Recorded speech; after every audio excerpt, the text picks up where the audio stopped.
You're thinking of starting a podcast. I imagine if you're watching this video, you may already have an idea for your podcast. That's the very first step. But before you go and record the first episode, there's a few things that we should work on to just confirm and refine your idea. What will your podcast be about? What will you name your podcast? I like to name podcasts, YouTube channels, courses, something related to the results you want the listener to obtain. That's where the name Created That Enough came from for our personal finance channel. I'd like to help them create a more abundant life through our podcast interviews. I have a YouTube video all about choosing a name. I'll link to that video down below. You'll also find a bunch of other resources down in the description. We're going to go through a lot in this video. Just know there's more information basically about all of it down there. Decide on a format. Will you have solo episodes? Will you have a co-host? Will you interview guests? Will it be in person or remote? I do remote interviews. I'm currently in Buenos Aires, Argentina, and my guests aren't here.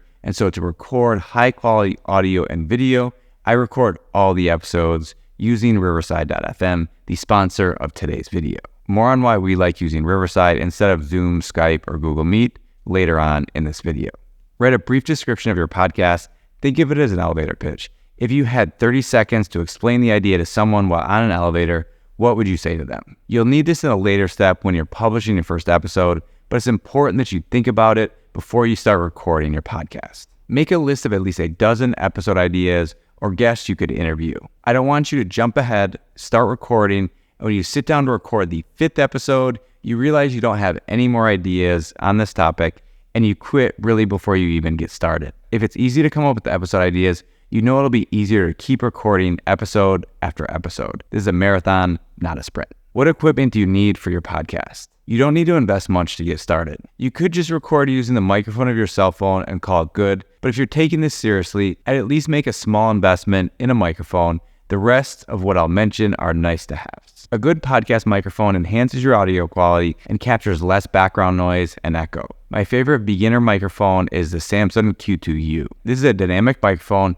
that can be connected using either USB to your computer or phone or XLR to a recording device and currently costs around $70 on Amazon and elsewhere. For a list of popular microphones, I'll include a video below in the description. If it's just you or you are interviewing a remote guest, a USB mic could be ideal because it plugs directly into your computer or phone, so there's no need for a separate recording device. In this case, you could record the audio with Audacity, a free software for Mac or PC. You could also record the audio and video using Riverside for you alone or for you and your remote guests. With Riverside's free plan, you could record up to 2 hours per month.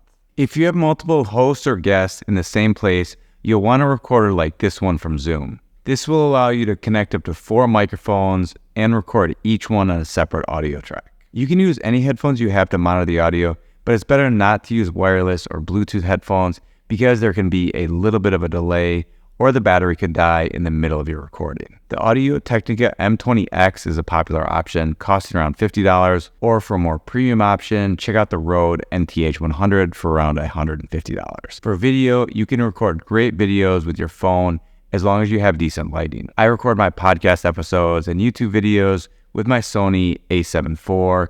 There are tons of options for recording video at all price points. One important thing to make sure of is that the camera doesn't have a record limit. Some cameras can only record 30 minutes at a time, and your podcast episode could be much longer than that. Find out more about recording a video podcast in the video in the description below.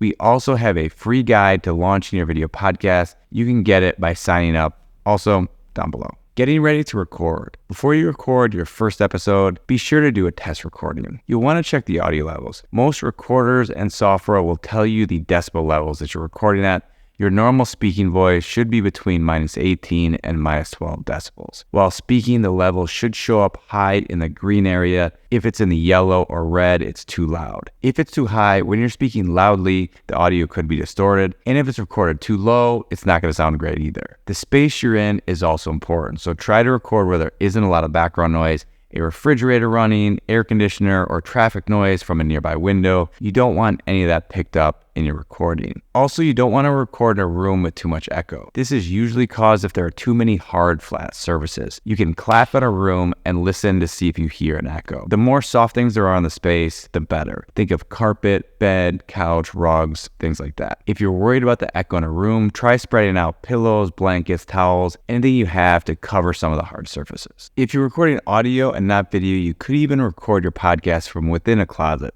All the clothes are going to absorb all the sound, so there won't be any echo. Write an outline for your episode. This can be a bullet point list of what you want to talk about, and you can go through it point by point as you're recording. You can also make a list of potential questions for the guests that you'll be interviewing. Some podcasters will record a word-for-word script that they'll read throughout the episode. I'd say that most podcasts are a bit more free-form, so it's less common to have a word-for-word script. This step is important for the success of your podcast, because if you just start recording with no plan, you're going to ramble, which means it'll take a lot of work to edit out all the unimportant parts, or if you leave in all the rambling, the listener will have a less enjoyable experience because your episode will be much longer than it needs to be. They may get bored in the middle of the episode, leave, and never return to listen to another episode.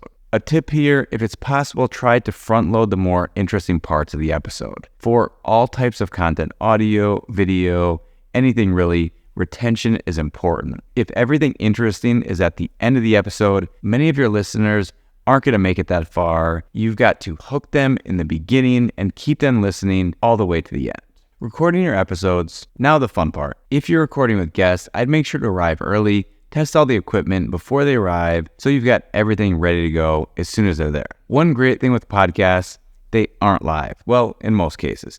If you mess up, don't worry, just redo that part. You can edit out the mistakes later on. While recording, go through the introduction to hook the listener into actually listening to the episode, then go through the main content, close the episode, maybe you'll recommend another related episode for them to listen to next. If you're doing interviews, usually what I like to do is get right into the interview, and then I record the intro afterwards because I've already had the discussion with a guest, and I can create a better intro knowing everything we talked about. Here's what it looks like when I record an episode using Riverside. I'll log into the studio, the guest joins, we probably chat for a minute so they know what to expect, then I hit record. When we finish the interview, I stop the recording, and if necessary, chat with the guest for a couple of minutes while we wait for the high quality audio and video to finish uploading to the cloud. It's being recorded on each person's computer, so regardless of the quality of the internet during the interview, there is no interruptions in the final recording. Now that I've wrapped up the interview and I know everything that I talked about with the guest, I could then go and record the introduction. After that's done, I have everything I need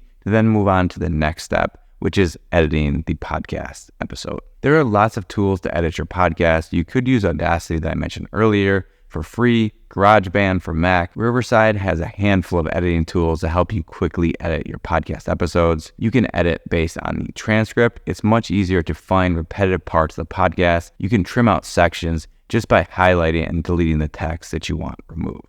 If there's a software you'd like me to teach you how to edit your podcast, write, for example, Riverside Editing in the comments below, and I'd gladly create that video. Editing can be as simple or complex as you want to make it. I'd edit out the pauses, mistakes, or anything else you want removed. I'd normalize the audio, which means that if your guest's audio is lower than yours, you'd want to increase theirs or lower yours so it sounds similar as you jump back and forth between you and your guest. The levels can also change between parts of the episode. Maybe the second half of the episode you are further away from the microphone, so it's a little quieter than the first half. You can adjust all of that. When you're happy with the edit, export the audio file from the editor. A few other notes that'll help you as you're thinking about your episodes. Here's some amazing data I found from Buzzsprout. The most common podcast length is from 20 to 40 minutes. That's 31% of the podcasts on that platform. You can see there are plenty of podcasts, though, with episodes of less than 10 minutes, 17%, and 16% of episodes are over an hour. You might be curious also how frequently most podcasts publish their episodes.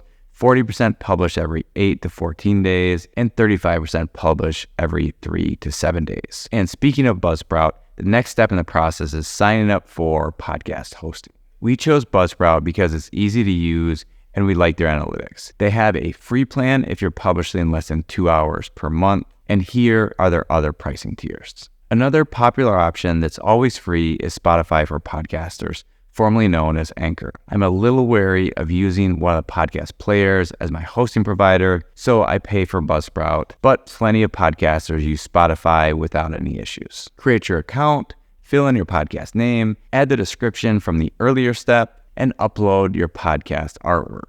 You can easily create this for free using one of Canva's many free templates. Choose the category you want your podcast to show up under on Apple Podcasts. Find a full list of categories in the description below. Upload your first episode or episodes and schedule when you want them to go live. Add episode show notes. These notes are anything you want to share with your listeners about the episode. Also, the show notes can help someone find your podcast or the episode when searching on their favorite podcast player or even searching on Google. After you've uploaded at least the first episode, get listed on the major podcast directories. Here's a list of the top 10 directories according to Buzzsprout. Also, it's important to know that it can take several days to get accepted by Apple Podcasts, so make sure to submit your show to Apple a handful of days before you want to officially launch your podcast. It's the most used podcast player, so it's important that you're listed there before you go and tell anyone to go and listen to your podcast. Publishing episodes. We recommend publishing 3 episodes for your launch. If someone finds an episode they like,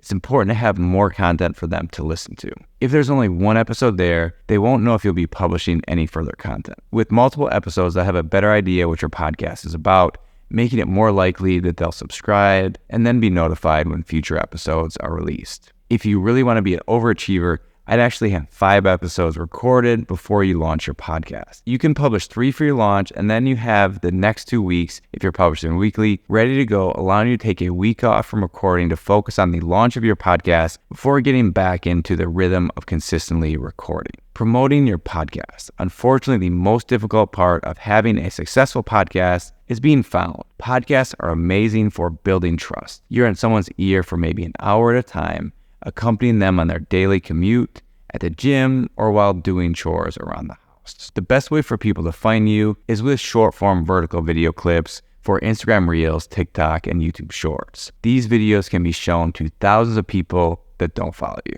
They're a great way for somebody to find a soundbite from one of your episodes, maybe watch several more short clips after visiting your Instagram profile, for example, and then finding the full episode on their favorite podcast player or on YouTube if you're creating a video podcast. Riverside, with the help of AI, can help you quickly create these clips. If you want to give Riverside a try, you can use the link in the description below. If you use the code TheFigCo at checkout, you'll get 15% off your first purchase. Honestly, if I can convince you of anything in this video, record video, not just audio. You can come back here and thank me after your podcast takes off. If you want to learn more about video podcasts, I'll show you how to create a video podcast in this video right here. And I hope to see you in another video. Bye-bye.